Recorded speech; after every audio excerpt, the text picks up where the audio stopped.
Bangkok မှာယထာခတ်ထွေဂျေပေါ်တော်မယ်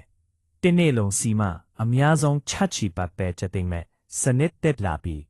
Bangkok မှာနေထိုင်ပြီးယထာနဲ့အလုပ်တော်ကျောင်းတော်နေတဲ့တဲ့ယူအင်ညမှာတော့ရဲ့သာဒင်းကောင်းရှိပါတယ်အခုလက်ရှိယထာလိုင်းတစ်ခုကနေတခုကိုရန်ပိုက်ဆန်တွေထပ်ခါပဲနေလို့စိတ်နစ်နေပြီလားထိုင်းအစိုးရကနာစီခုနှစ်ကစပီလက်မတ်တဆောင်တဲ့နဲ့နေရအနန်စီလိုယာမရဲ့ single fare စနစ်ကိုတင်းတုံးဖို့ပြင်ဆင်နေပါပြီ။ဘာတွေလဲထူကြသွားမှာလဲ။တပ်နေတာကန်တဂျေသင်ဟာတနေခွန်ယထာဘဟနိခါစီစီဘဟနိခါအဝင်းအထွတ်လို့ဘလို့အများဆုံး60ဘတ်ပဲကွန်တော်မှာပါ။ခရီးတော်စီသူများအတွက်ခရီးစင်တစ်ခုကိုမိနစ်40ထက်မကျော်ရင်40ဘတ်ပဲကြတင်ပြီးအဲ့ဒီနေအတွက်40ဘတ်ပြီးသွားရင်နောက်ထပ်စီသမျှအလကfree နေပါဖြစ်ပေါ်မှာပါ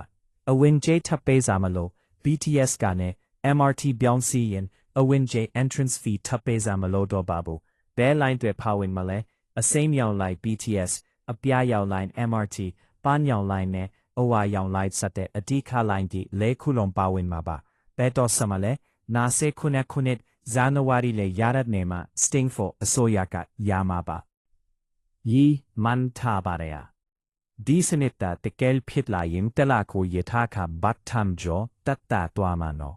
ယထာစီဘီအလုတ်တွားနေရတဲ့သူငယ်ချင်းတွေကို tag ခေါ်ပြီးတရင်ပါလိုက်ကြပါဦး